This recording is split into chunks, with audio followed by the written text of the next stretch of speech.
مساء الفل. اخباركم ايه؟ هنتكلم النهارده على مشاكل وتدعيمات جوه النادي الاهلي وايه اللي هيحصل الفتره اللي جايه. طيب هنبدا كده في حراسه مرمى النادي الاهلي. محمد الشناوي جدد ب 33 مليون. اي نعم، قائد النادي الاهلي وطبعا حارس كبير زي محمد الشناوي، بس انا وجهة نظري الشخصيه انك ممكن كنت وديته النصر السعودي او اتحاد جده، والمبلغ الضخم اللي هيجي من وراه تدعم خطوط صفوفك التانية. انت عندك مصطفى شوبير ومصطفى مخلوف وحمزه علاء. انا شايف ان حمزه علاء ومصطفى مخلوف مستقبل حراسه المنتخب المصري، يعني حراسه المرمى النادي الاهلي في امان. تمام. تمام. خط الدفاع، لا، خط الدفاع ده لازم يتفور من بدايه عبد المنعم اللي مستواه متذبذب من ايام الامم الافريقيه الاخيره. من ايام الامم الافريقيه الاخيره اصلا محمد عبد المنعم مش موجود، عقله كله عايز يحترف بره. وانت اصلا مستواك متذبذب، هتحترف ازاي؟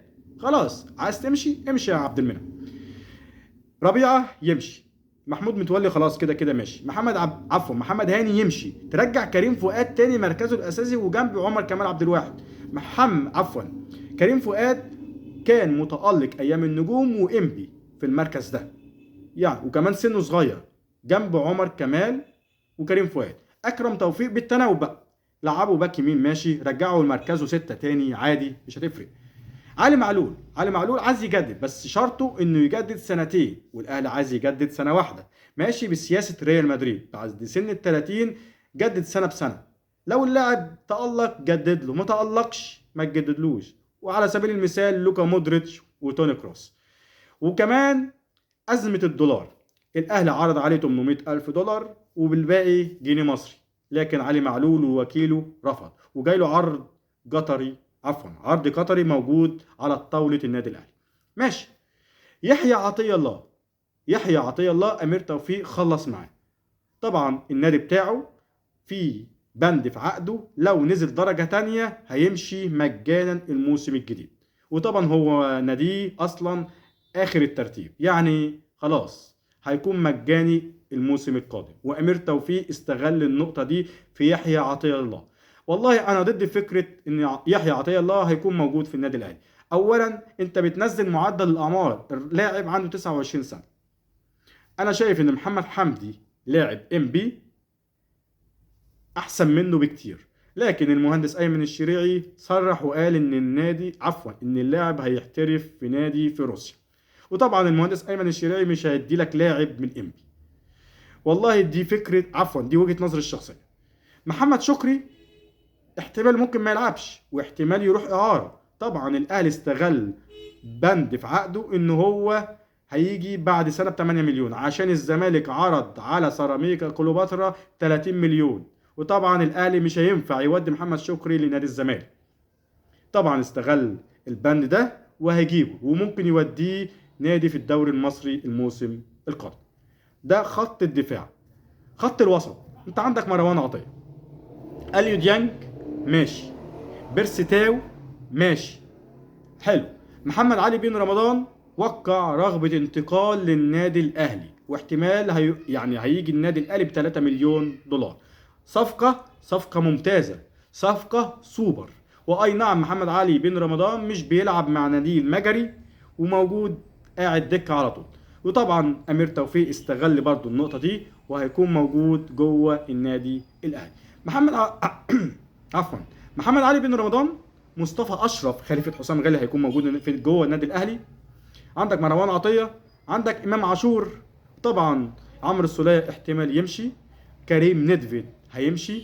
يعني خط الوسط لازم يتغربل، ولازم تنزل معدل الاعمار.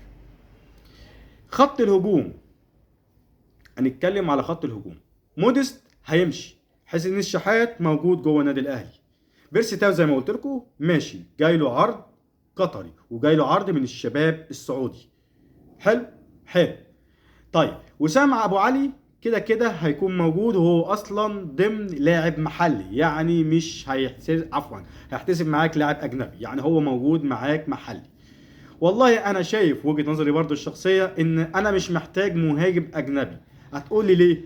انت عندك محمد ياسر المعار في نادي في التشيك، موجود ومبدع بره. عندك لعيبه تانية جوه النادي الاهلي الشباب موجوده، يعني محمد هيثم ومحمد ياسر. اللعيبه دي بجد بتفكرني بعماد متعب. يعني انت عندك لاعب مصري ولاعب محلي، ليه تستغل لاعب او عفوا مهاجم اجنبي وممكن تشوف حتت تانية؟ يعني انا محتاج عن نفسي محمد علي بن رمضان، لاعب اجنبي سوبر. يعني انت محتاج ايه تاني؟ زين الدين بالعيد سوبر. انا مش عايز اعجن في لعيبه اجانب وخلاص.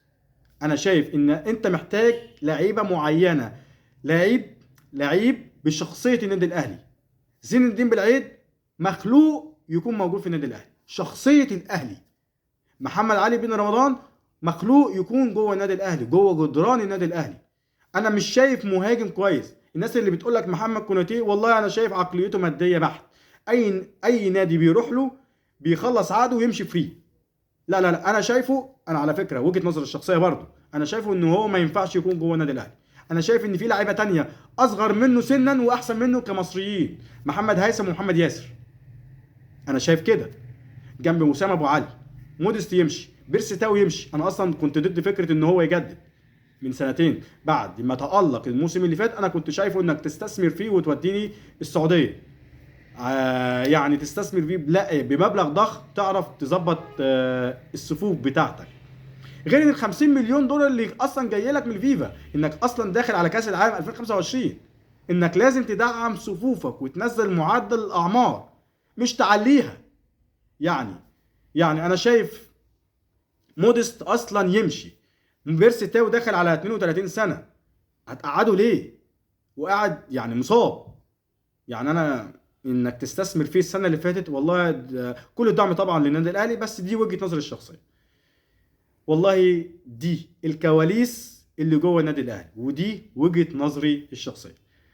ده اللي عندي دلوقتي، اشوفكم في فيديو جديد. سلام.